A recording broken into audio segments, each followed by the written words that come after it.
Some moments stay with you not because they're dramatic, but because they're quietly devastating. Walking into Hale Industrial Solutions that Tuesday morning, I thought I was surprising my younger brother Lucas on his first day at his wife's family company. Instead, I discovered how a man's dignity can be taken apart with a mop and a smile. The lobby of Hale Industrial Solutions gleamed with the kind of aggressive cleanliness that screams, "We have something to prove."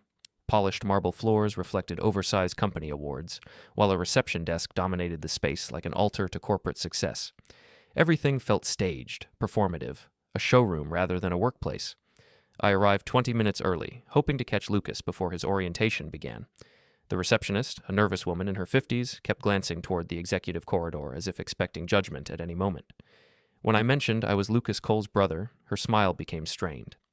"Oh, he's in orientation with Mr. Hale," she said, her voice dropping to a whisper. "They're doing the company tour." I could hear Victor Hale's booming voice echoing from somewhere deeper in the building. Even from a distance, his tone carried that particular combination of authority and condescension that successful bullies perfect over decades. I followed the sound, my footsteps muffled by industrial carpeting that had seen better years despite the lobby's polish. "And this is where we separate the wheat from the chaff," Victor was saying as I rounded a corner. "Character isn't built in boardrooms, son. It's built on your knees, understanding what real work looks like." I stopped at the entrance to a maintenance corridor and saw something that made my chest tighten. Lucas, my brother who had managed teams of engineers at his previous job, who had designed systems that saved his former company hundreds of thousands of dollars, was on his hands and knees scrubbing a restroom floor while his father-in-law stood over him, arms crossed, wearing the satisfied expression of a man enjoying his own generosity. Marissa, Lucas's wife of 8 months, stood slightly behind her father, her designer heels clicking nervously against the tile. But when Victor chuckled at something, perhaps the sight of her husband's humiliation, she smiled too. Not a kind smile, not an embarrassed smile. A knowing smile that said this was exactly what she expected to see. "First day is always about understanding your place in the ecosystem," Victor continued, his voice carrying the practiced rhythm of a man who enjoyed his own speeches. "It doesn't matter what fancy titles you had elsewhere. Here, you earn respect one task at a time." Lucas kept scrubbing, his movements mechanical, his eyes fixed on the floor. He had always been the more sensitive of us, the one who needed approval, who worked twice as hard to prove himself worthy of love. Watching him now, I realized that need had been weaponized against him. I backed away before they could see me. This wasn't the time for confrontation or rescue attempts. Lucas was a grown man who had made his choices, and charging in like an overprotective older brother would only make things worse. But as I walked back toward the lobby, something cold and analytical clicked into place in my mind. In the parking lot, sitting in my car with the engine running, I made a phone call that would change everything. Not to a lawyer, not yet, not to Lucas. He wasn't ready to hear what I needed to say. Instead, I called Graham Holloway, an independent compliance consultant I'd worked with years earlier on a project involving corporate governance standards. "Graham, it's Ethan Cole. I need to understand something about employment law and corporate compliance standards. Hypothetically speaking, what happens when a company's actual practices don't match their public representations?" Graham's voice carried the careful precision of a man who had spent decades watching companies destroy themselves through arrogance. "That's a broad question, Ethan. But hypothetically speaking, the gap between image and reality is where most corporate disasters begin. Why do you ask?" "I'm doing some research on a company called Hale Industrial Solutions. Just curious about their compliance standards." There was a pause. "I know that company. Victor Hale's outfit. They've made some bold claims about their management practices and workplace culture in recent industry publications. Are you thinking of working with them?" "Something like that. Would you be interested in a consulting project? Nothing dramatic. Just an independent assessment of their operational compliance." I'd need to understand the scope, but yes. When companies make public claims about their workplace culture, there are usually standards they need to meet. It's always interesting to see how reality measures up to marketing. I ended the call and sat in the parking lot for another 10 minutes, watching employees come and go.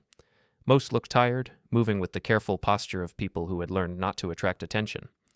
A few carried themselves with the swagger of management, but even they glanced frequently toward the executive windows, as if Victor's disapproval might strike them down at any moment. This wasn't about revenge. Revenge is emotional, messy, unpredictable. This was about creating consequences for actions that should have consequences. Victor Hale had built his little kingdom on the assumption that he could humiliate people without cost, that his authority was absolute within his domain. But every kingdom has borders, and beyond those borders, there are larger authorities with different rules. I drove home and spent the evening researching.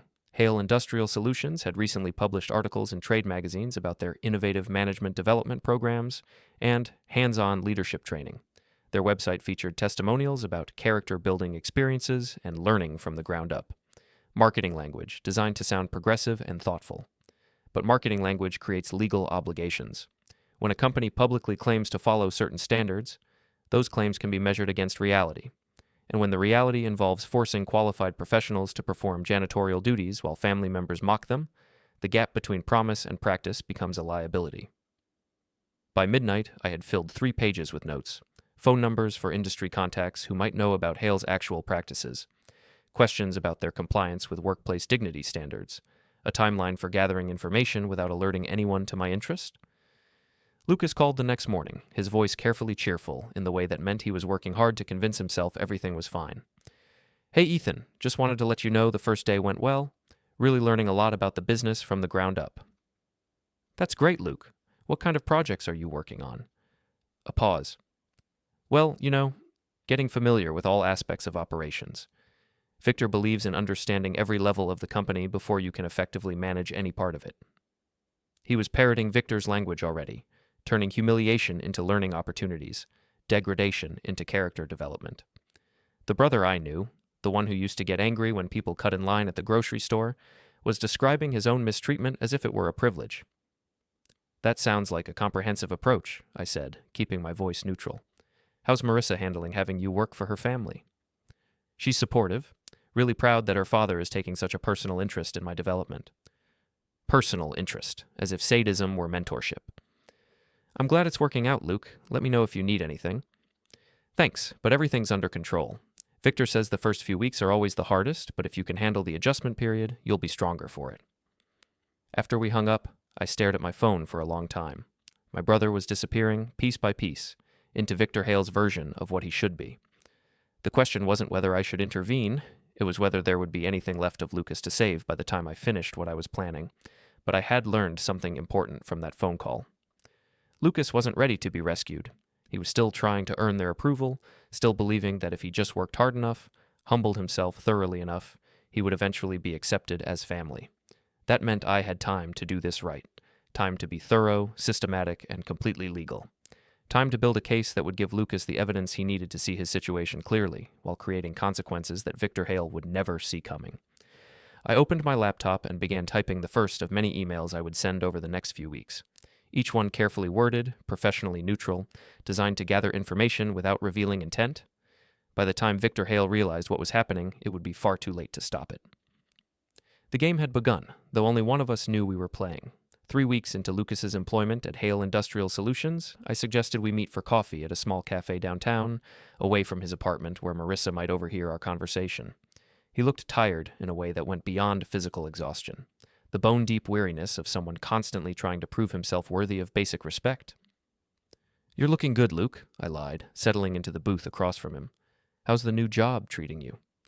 He straightened slightly, the way he always did when he was about to deliver a rehearsed response. "Really well, actually. Victor has me working on a comprehensive understanding of operational efficiency. Yesterday I spent the morning in the warehouse learning about inventory management, then the afternoon helping with facility maintenance." "Facility maintenance?" "Yeah, understanding how all the systems work together. Can't manage what you don't understand, right?" He was quoting someone, probably Victor, and we both knew it. I sipped my coffee and waited. Lucas had always been a talker when he was nervous, and the silence would eventually pull the truth out of him. "The thing is," he continued, his voice dropping, "some of the other employees seem to think it's weird that I'm doing entry-level tasks, but they don't understand Victor's philosophy about earning your place." "What kind of tasks?" Lucas looked out the window, watching traffic pass. "Cleaning, mostly. Maintenance work. Victor says it builds character and shows you're not too good for honest work. Marissa thinks it's actually kind of admirable that her father is holding me to the same standards as everyone else." "The same standards?" "Well, you know what I mean. Making sure I don't get special treatment just because I'm family. I wanted to point out that making a qualified professional scrub toilets while his wife watches wasn't equal treatment. It was targeted humiliation." But Lucas wasn't ready to hear that yet. He was still deep in the rationalization phase. still working desperately to find logic in his degradation. How long is this comprehensive training supposed to last? Victor says it depends on how quickly I adapt to the company culture. Could be a few more weeks, could be longer. The important thing is proving I'm committed to doing whatever it takes. Whatever it takes. Another phrase that sounded like Victor's voice coming out of Lucas's mouth. We talked for another hour, and slowly the real story emerged. Lucas would arrive each morning hoping for meaningful work, only to be handed a mop or assigned to clean out storage areas. Other employees avoided eye contact with him, embarrassed by the spectacle. Marissa would sometimes bring clients by during his cleaning duties, introducing him as my husband, who's learning the business from the ground up, while they stood there uncomfortably watching a grown man scrub floors. The worst part was how Lucas had started to internalize their narrative. He talked about being humbled and learning the value of hard work, as if he hadn't spent the previous 5 years managing complex engineering projects. He described Victor's condescending lectures as mentorship, and Marissa's public displays of his subservience as support. I know it might look strange from the outside, he said as we prepared to leave, but I really think this is going to pay off. Victor mentioned that once I complete the foundational training, there might be opportunities to work on actual project management. Might be opportunities. After a month of janitorial work, he was grateful for the possibility of doing the job he was qualified for. That evening, I had dinner at Victor and Eleanor Hale's house, a command performance disguised as a family gathering. Marissa had insisted that Lucas bring me along to get to know the family better, though I suspected she wanted to show off how well her husband was adapting to his new role. The Hale house was exactly what I expected, oversized, over-decorated, and designed to intimidate rather than welcome. Victor held court at the head of a dining table that could seat 12, even though only 5 of us were present. Eleanor, his wife, fluttered around serving food and refilling drinks with the nervous energy of someone who had learned that anticipating her husband's needs was safer than waiting to be asked. So, Ethan, Victor said, cutting into his steak with theatrical precision, Lucas tells me you're some kind of consultant. What kind of consulting do you do? Organizational efficiency, mostly. I help companies identify gaps between their stated goals and their actual practices. Victor's eyes sharpened slightly. Gaps? You'd be surprised how often companies think they're doing one thing when they're actually doing something completely different. Usually it's just a matter of communication breakdowns or unclear procedures, but sometimes it reveals more systemic issues. Interesting. He took a sip of wine, his gaze never leaving my face. And you make a living pointing out other people's problems? I make a living helping them solve problems before those problems become public relations disasters. Marissa jumped in, her voice bright with the forced enthusiasm of someone trying to redirect a conversation that was making her uncomfortable.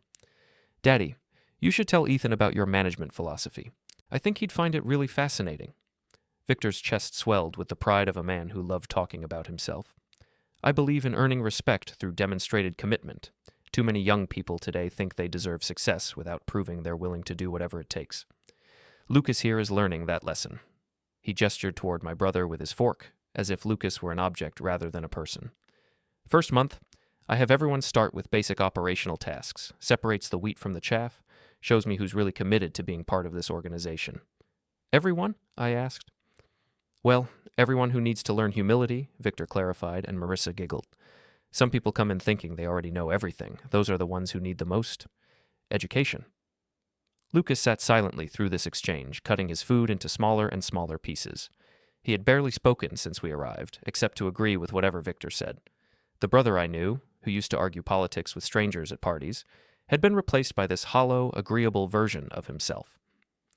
It's really working, Marissa added, reaching over to squeeze Lucas's arm.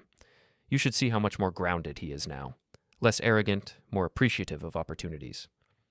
Less arrogant, as if confidence in his own abilities had been a character flaw that needed correction. Victor's methods might seem unconventional, Eleanor said quietly, but they get results. People who make it through the training period are usually very loyal employees. And people who don't make it through? I asked. Victor's smile was cold. They usually decide this isn't the right environment for them. No hard feelings. We just have high standards. High standards, like making qualified professionals clean toilets while their spouses watch approvingly. The conversation moved on to other topics, but I kept watching the dynamics around the table. Victor dominated every discussion, cutting people off when they disagreed with him, dismissing opinions that didn't match his own. Eleanor had perfected the art of agreeing without actually saying anything. Marissa hung on her father's every word, occasionally glancing at Lucas to make sure he was properly appreciative of her family's wisdom, and Lucas just sat there, growing smaller by the minute. After dinner, Victor pulled me aside for what he probably thought was a man-to-man conversation. "I hope you understand what I'm doing with your brother," he said, his hand heavy on my shoulder. "He's got potential, but he came in here with some bad habits. Thought he knew better than people who've been in this business for decades. Sometimes you have to break someone down before you can build them back up the right way." Break someone down. He said it like it was a favor he was doing for Lucas, a gift that should be appreciated. "I can see he's adapting," I said carefully. "Exactly. And Marissa's been very helpful in that process. She understands that sometimes tough love is the most loving thing you can do for someone." Tough love. I wondered if Victor had any idea how his words sounded to someone who wasn't already drinking his particular brand of poison. "The important thing," he continued, "is that Lucas learns to trust the process. Some people fight it, and those people don't last long, but the ones who embrace it, who really commit to changing themselves, they become part of the family. Part of the family, as long as they were willing to be humiliated for the privilege." I drove home that night with a clearer understanding of what I was dealing with. This wasn't just workplace harassment, it was systematic psychological manipulation, enabled by family dynamics and disguised as character development.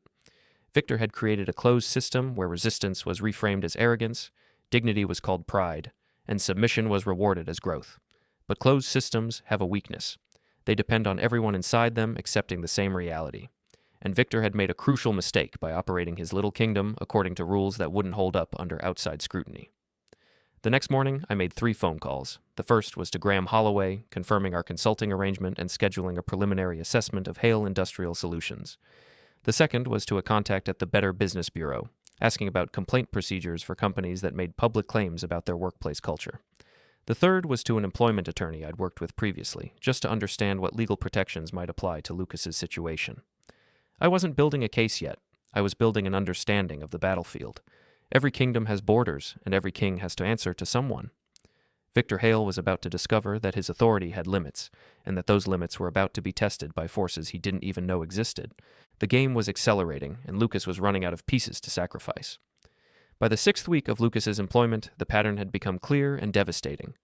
Every morning, he would dress in business casual clothes, the uniform of someone expecting to do professional work, only to spend his days cleaning, organizing storage areas, or performing what Victor euphemistically called operational support tasks.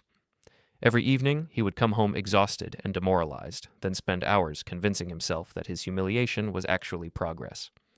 I started dropping by his apartment more frequently, ostensibly for casual visits, but really to monitor his deterioration. Marissa was usually there, and she had developed an unsettling habit of discussing Lucas's development as if he weren't in the room. "He's really learning to check his ego," she told me one Thursday evening while Lucas was in the shower. "Daddy says the first month is always the hardest because people have to let go of their preconceptions about what work should look like." "What kind of preconceptions?" "You know, thinking certain tasks are beneath them. Lucas came from a place where he never had to do real work, just sat in meetings and told other people what to do. Now he's learning what actual productivity looks like." Actual productivity. As if the engineering systems Lucas had designed, the teams he had managed, the problems he had solved, none of that had been real work.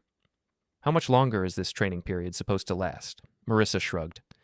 "Daddy says it's not about time, it's about attitude. Some people adapt quickly, others need more guidance. The important thing is that Lucas is finally learning to be grateful for opportunities instead of expecting them."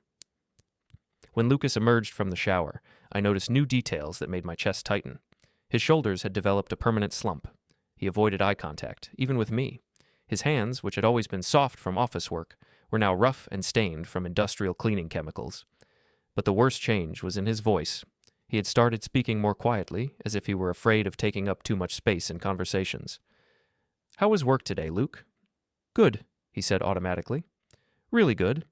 Victor had me working on a comprehensive facility assessment, checking all the maintenance systems, making sure everything meets standards." "What kind of standards?" "You know, cleanliness standards, safety protocols, making sure everything is up to code." He was describing janitorial work as if it were systems analysis, using technical language to preserve some dignity in the face of degradation. "Sounds thorough." "It is. Victor says most managers never really understand their facilities because they're too focused on big picture stuff to pay attention to operational details. This way, I'll know the building inside and out. Marissa beamed at him like a teacher praising a slow student who had finally grasped a simple concept.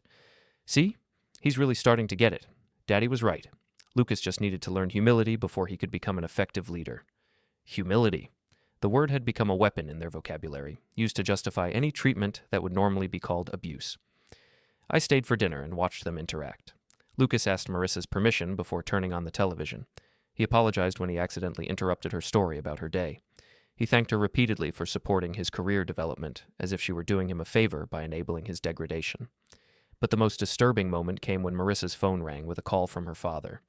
"Hi, Daddy," she answered, then listened for a moment. "Oh, he's right here. Lucas, Daddy wants to talk to you." Lucas's entire body tensed as he took the phone. "Yes, sir. Yes, I understand.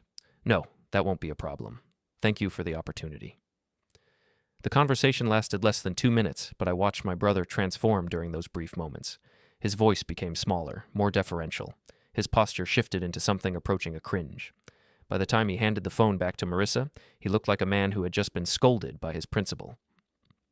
"What did he want?" Marissa asked, though her tone suggested she already knew.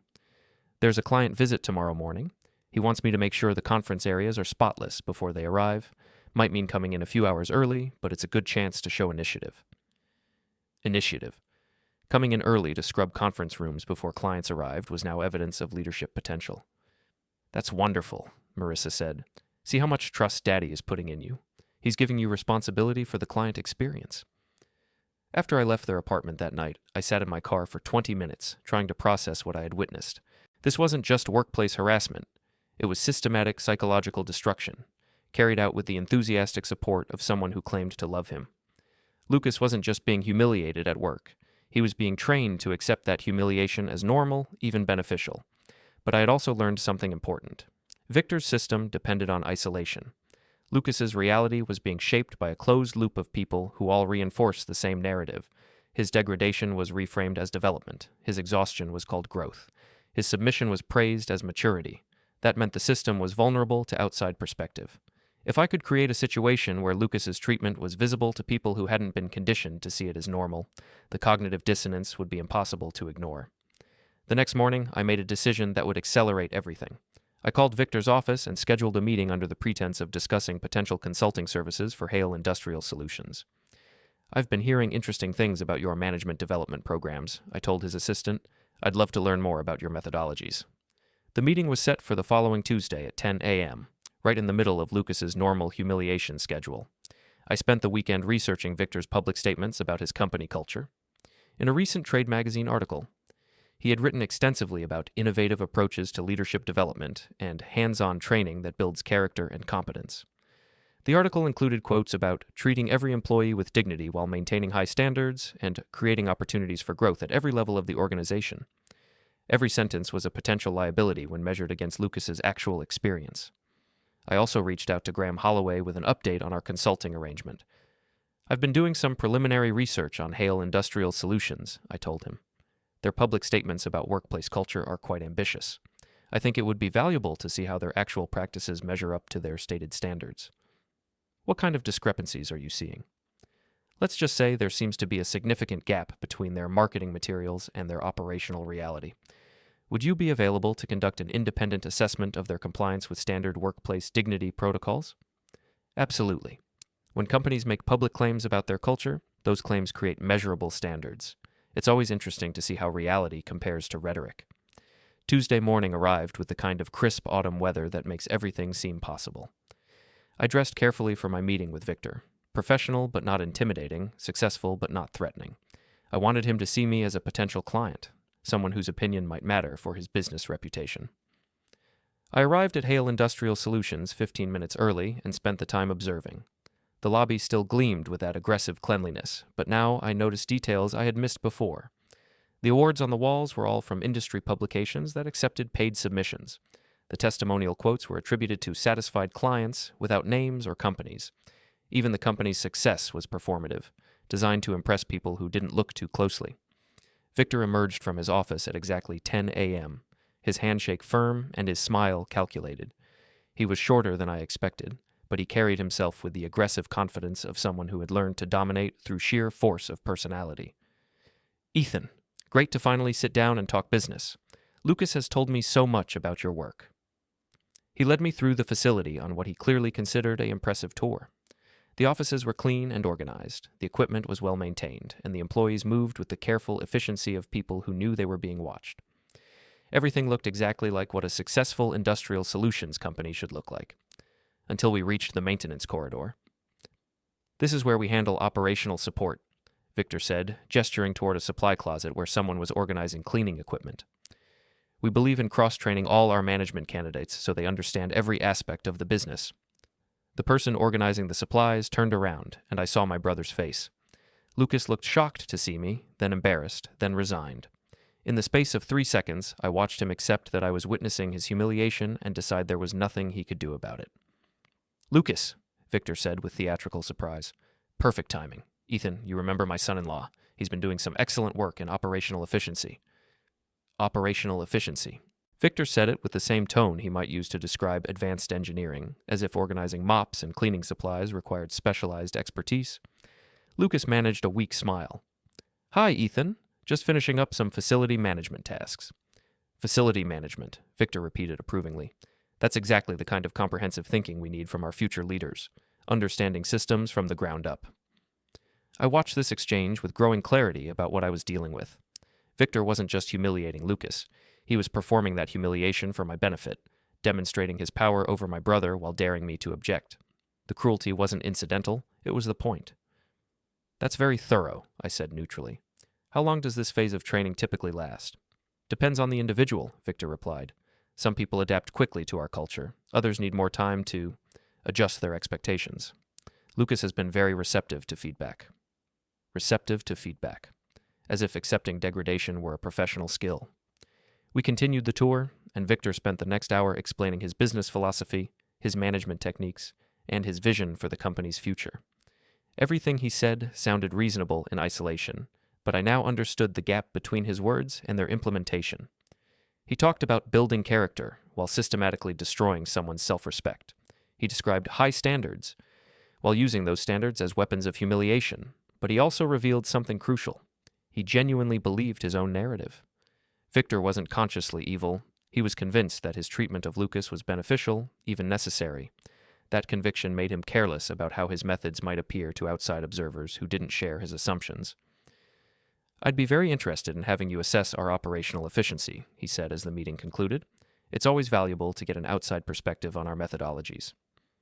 "I think that could be arranged," I replied. "I work with an independent compliance consultant who specializes in evaluating workplace culture standards. Would you be open to a comprehensive assessment?" "Absolutely. We're very confident in our practices. In fact, we'd welcome the chance to demonstrate our commitment to excellence." As I left the building, I realized that Victor Hale had just given me everything I needed to destroy him. His arrogance had made him volunteer for the very scrutiny that would expose the gap between his public claims and his private cruelty. He was so convinced of his own righteousness that he couldn't imagine anyone seeing his treatment of Lucas as problematic. That afternoon, I called Graham Holloway and confirmed our consulting arrangement. Within a week, Hale Industrial Solutions would be under independent review by someone who understood the legal standards that Victor's public statements had committed him to meeting.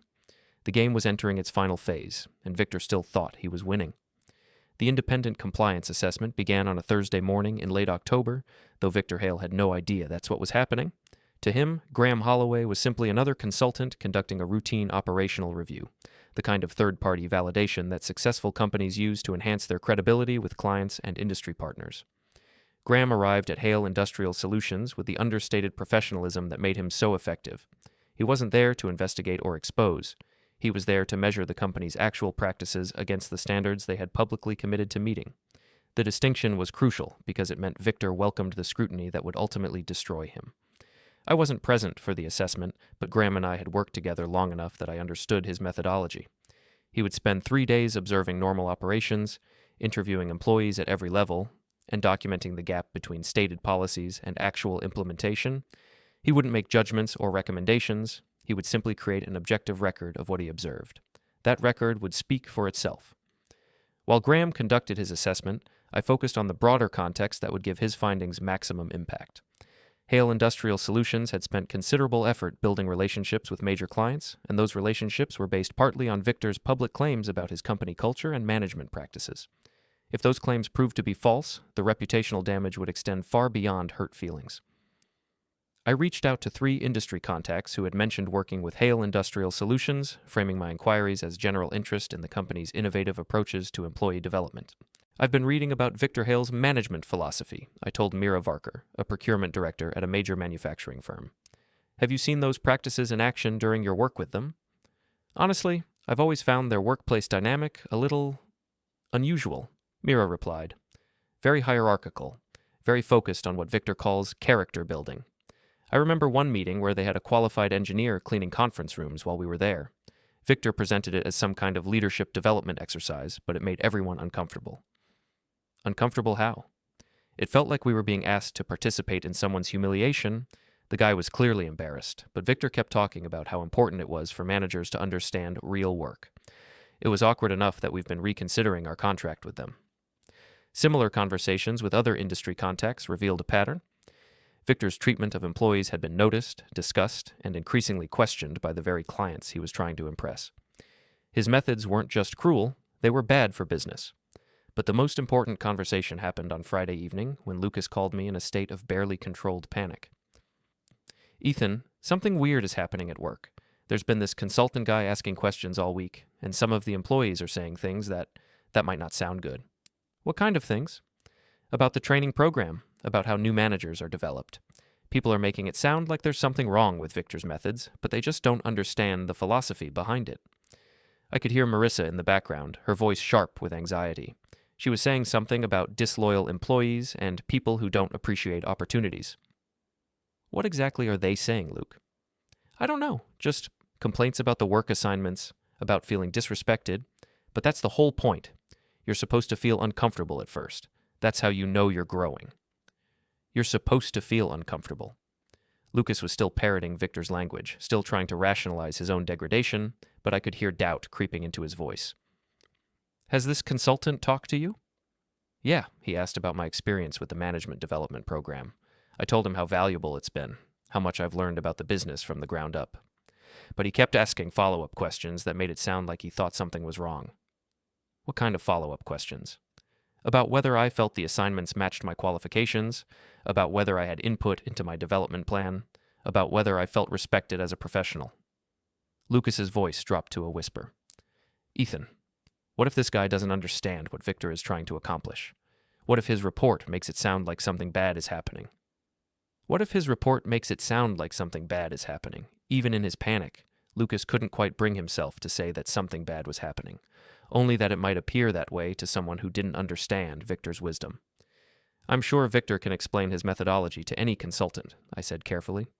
If his programs are as effective as he claims, the results should speak for themselves. That's what Marissa says. She thinks this is actually a good opportunity to showcase Daddy's innovative approaches, but I'm worried that some of the other employees might not present things in the right light. The right light.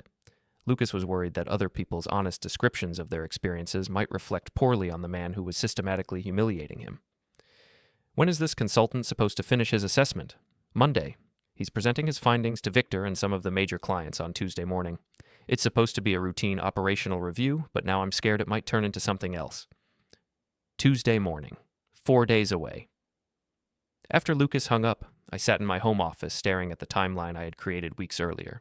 Everything was proceeding exactly as I had planned, but seeing Lucas's panic made me question whether I was doing the right thing. He wasn't ready to be rescued. He was still trying to protect the system that was destroying him. But that was exactly why the rescue had to come from outside. Lucas couldn't save himself because he had been conditioned to see his degradation as growth, his humiliation as opportunity. Someone else had to create the external pressure that would force him to see his situation clearly. I called Graham that evening to check on his progress. How's the assessment going? Fascinating, Graham replied in the dry tone he used when he encountered particularly egregious examples of corporate dysfunction. Victor Hale has created a very interesting workplace culture. Very hierarchical, very focused on what he calls character development. Interesting how? Well, his public statements about employee dignity and professional development are quite ambitious. The reality is different. I've documented several practices that would be difficult to reconcile with standard workplace respect protocols, such as qualified professionals performing janitorial duties while family members observe, public discussions of employees' need for humbling, assignment of menial tasks as what's described as leadership training. It's a comprehensive pattern of what most employment standards would classify as systematic workplace harassment. Systematic workplace harassment. The clinical language made Lucas's suffering sound manageable, containable, fixable, but I knew the human cost of those words. How are you planning to present the findings? Objectively, I'll document the gap between stated policies and observed practices, then let the clients draw their own conclusions. When companies make public claims about their workplace culture, those claims create measurable standards. Mr. Hale's actual practices fall significantly short of his stated commitments. What kind of reaction are you expecting? That depends on how much his clients value their own reputations. Most major companies are very sensitive about being associated with workplace harassment, even indirectly. When they see the documentation of what's actually happening at Hale Industrial Solutions, they'll need to decide whether that association is worth the risk.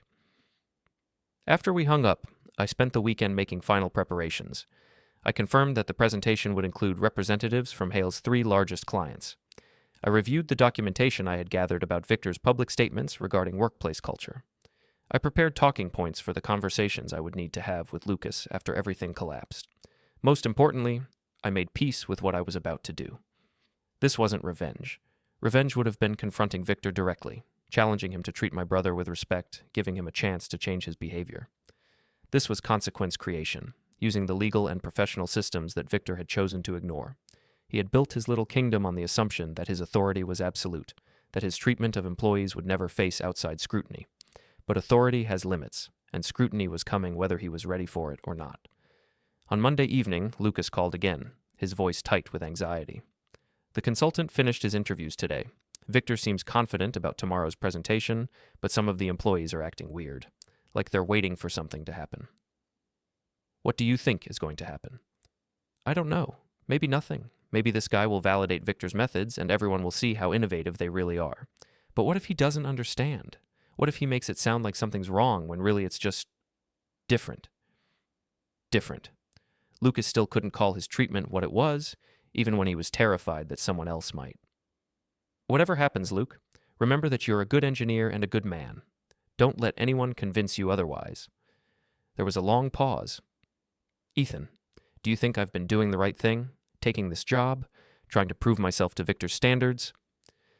It was the first time in months that Lucas had asked a question that suggested doubt about his situation, the first crack in the armor of rationalization that Victor and Marissa had built around him. I think you've been trying to do what you thought was best for your marriage and your career, but Luke, you don't have to prove your worth to anyone. You already have worth. But what if Victor's right?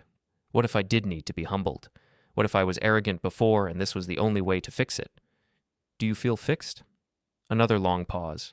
I feel smaller. Is that the same thing? No, Luke, it's not the same thing at all. Tuesday morning was clear and cold, the kind of weather that makes everything seem sharp-edged and inevitable. I didn't go to Hale Industrial Solutions. My presence would have complicated the dynamics and potentially undermined Graham's credibility. Instead, I waited at home for the phone calls that would tell me whether justice and consequences were the same thing. The first call came at 11:30 a.m. It was from Mira Varker, the procurement director I had spoken with earlier. Ethan, I thought you'd want to know. We just pulled our contract with Hale Industrial Solutions. That compliance assessment you asked about?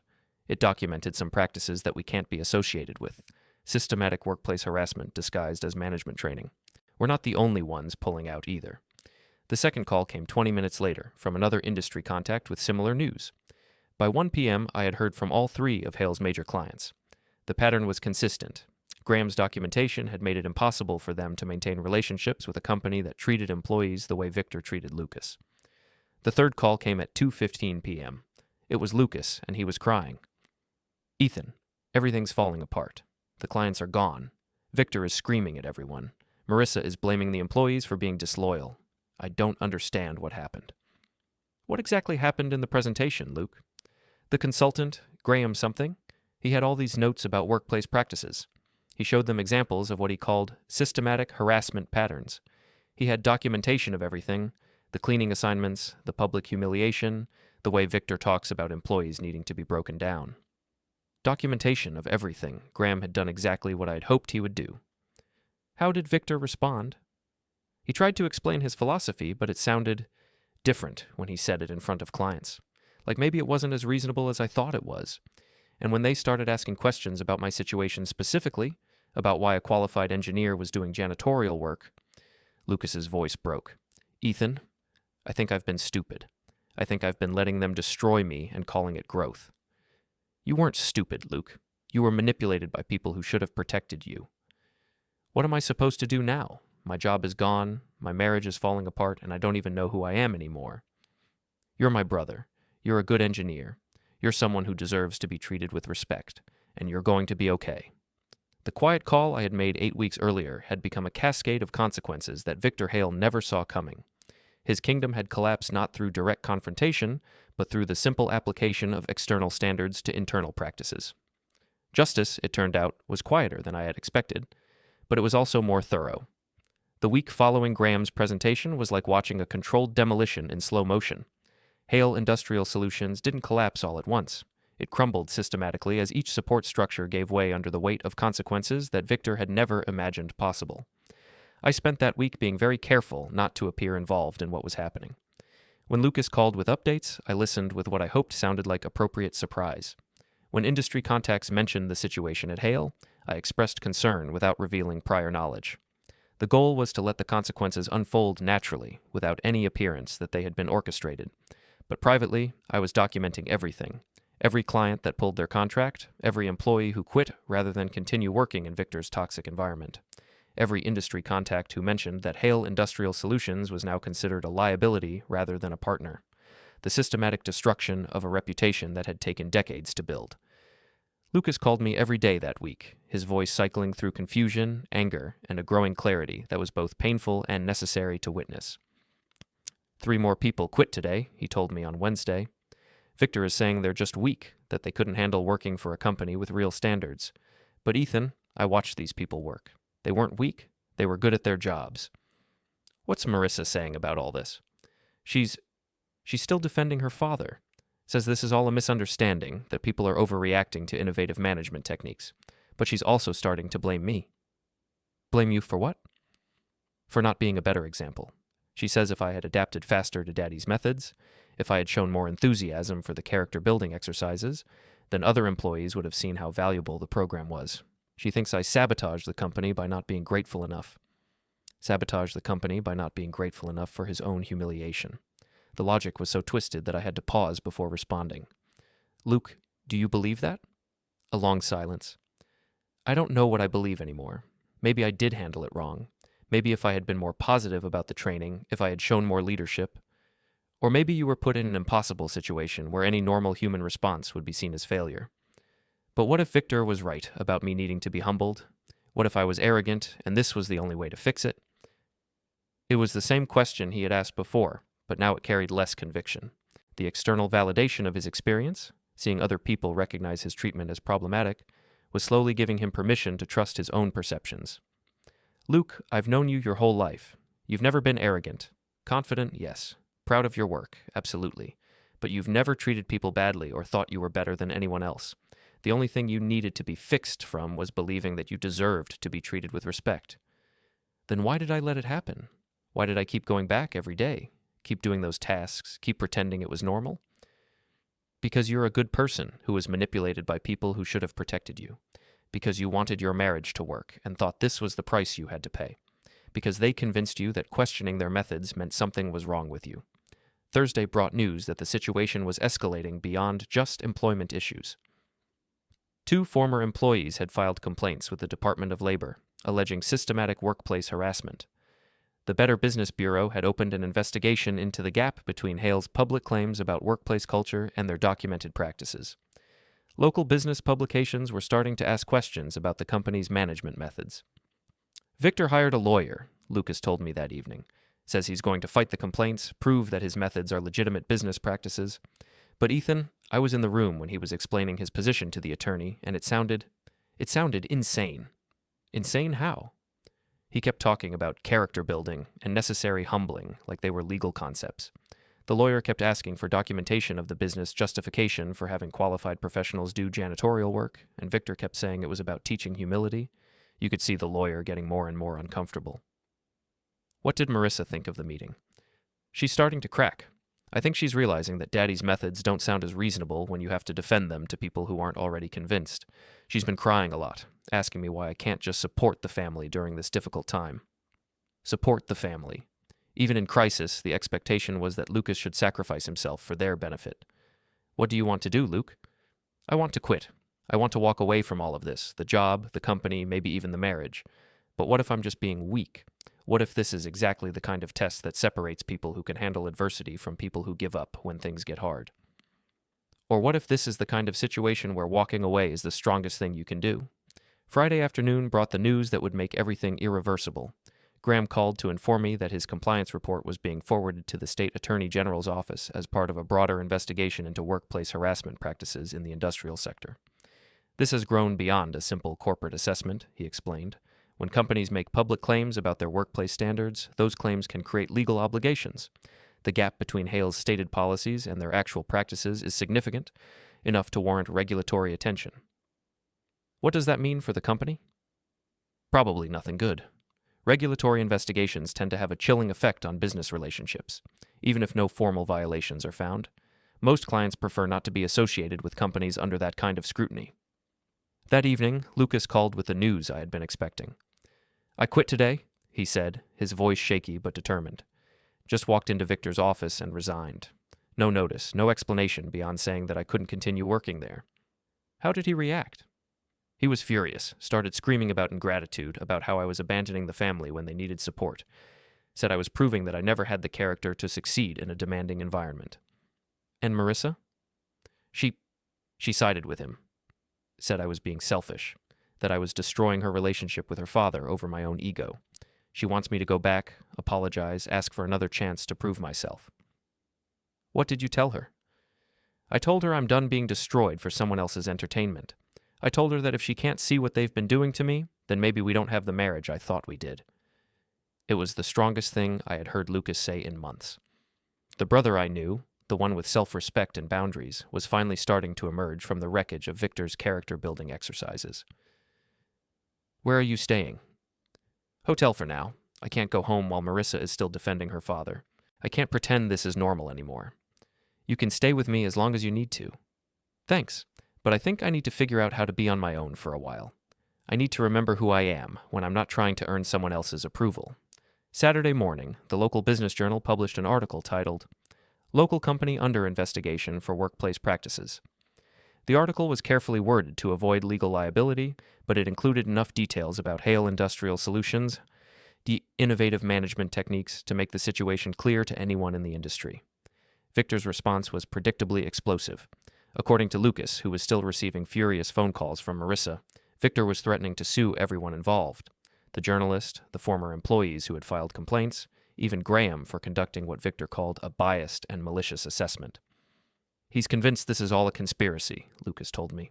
Says someone must have paid people to lie about the company, that there's no way his methods would be seen as problematic by anyone who understood business. Does he suspect you were involved?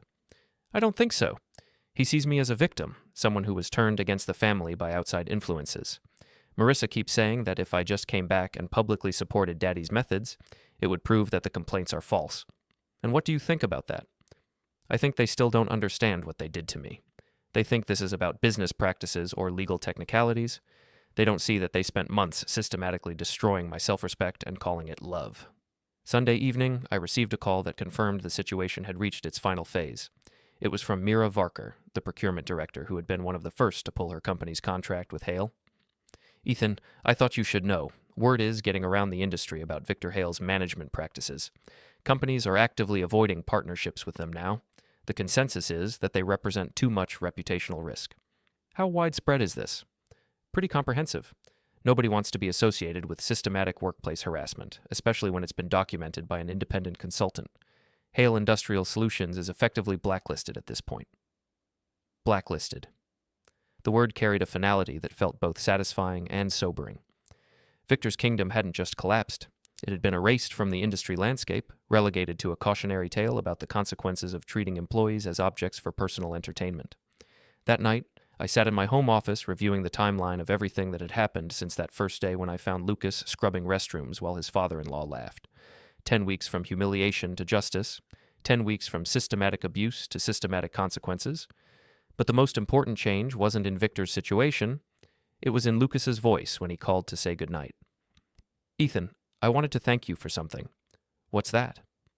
"For never trying to rescue me before I was ready to be rescued. I know you could have intervened earlier, could have confronted Victor or Marissa directly, but if you had, I probably would have defended them and pushed you away." "How do you know I didn't intervene?" A pause. "Did you?"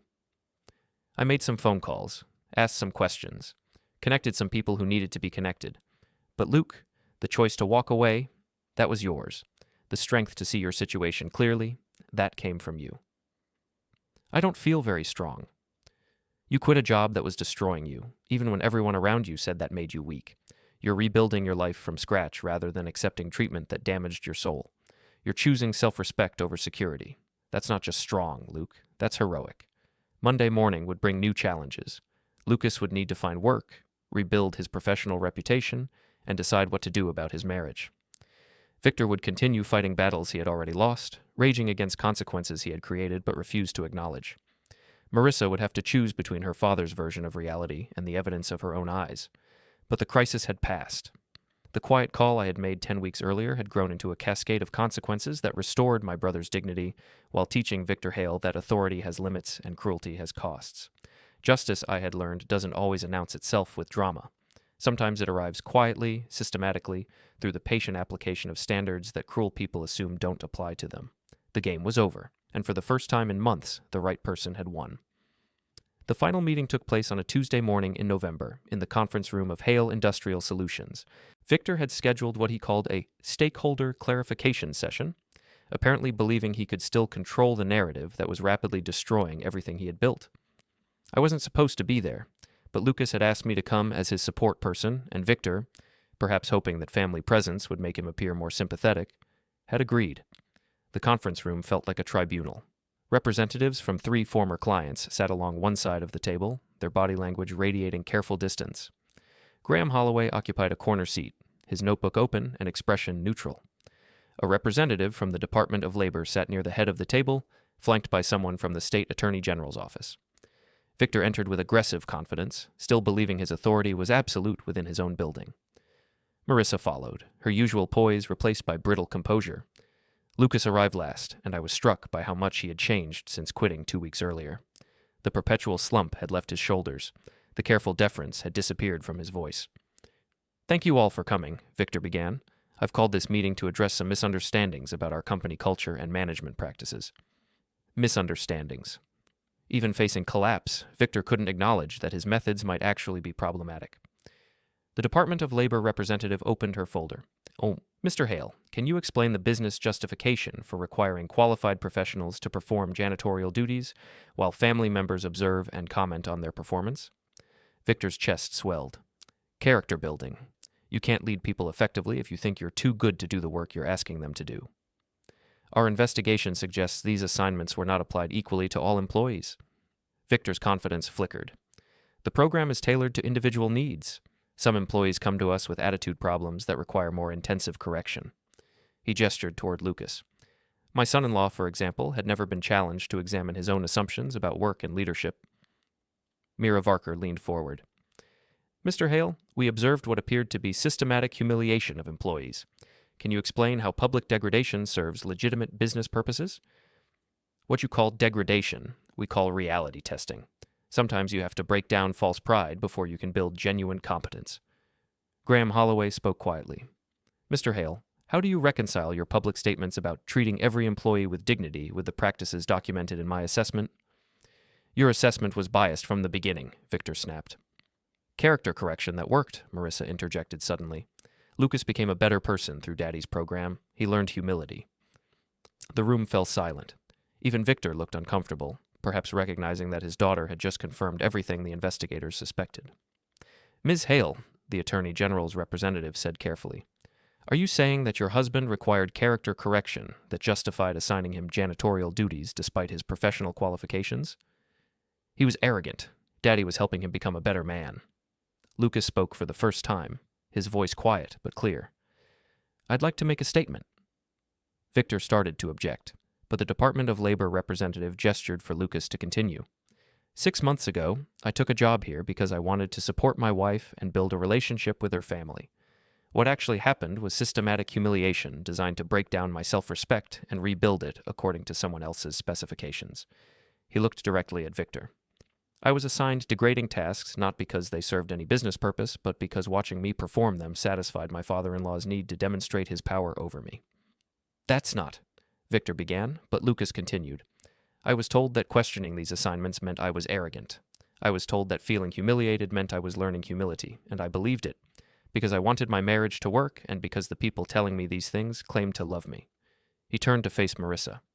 But love doesn't require degradation. Growth doesn't require humiliation. I spent months trying to earn approval that was never going to come. I let myself be diminished because I thought that was the price of belonging to this family. Lucas, please, Marissa whispered. You're destroying everything. No, Lucas replied gently. I'm finally refusing to be destroyed. The meeting continued for another hour, but the essential business was finished. The regulatory representatives confirmed their investigation would proceed. The former clients reiterated that contracts would not be renewed. Graham presented documentation that made Victor's explanations sound increasingly desperate. As people filed out, Victor made one last attempt. You're all making a mistake. You're destroying a successful company because you don't understand innovative management techniques. Nobody responded. As we left the building together, Lucas was quiet for several blocks. I keep waiting to feel guilty, he finally said. About the company failing, about Marissa being hurt, about Victor's reputation being destroyed. Do you feel guilty? No, I feel relieved, like I've been holding my breath for months and can finally exhale. We walked past the empty reception desk, the fading, aggressive cleanliness, the shabby awards in unwashed windows. What happens now? Lucas asked. Now you rebuild. You remember who you were before they convinced you that you needed to be someone else. The quiet call I had made 3 months earlier had become a cascade of consequences that restored justice while teaching valuable lessons about the difference between power and authority, between leadership and domination, between family loyalty and enabling abuse. Justice hadn't announced itself with drama. It had arrived quietly, systematically, through the patient application of standards that cruel people assume don't apply to them. The game was over, and my brother was finally free.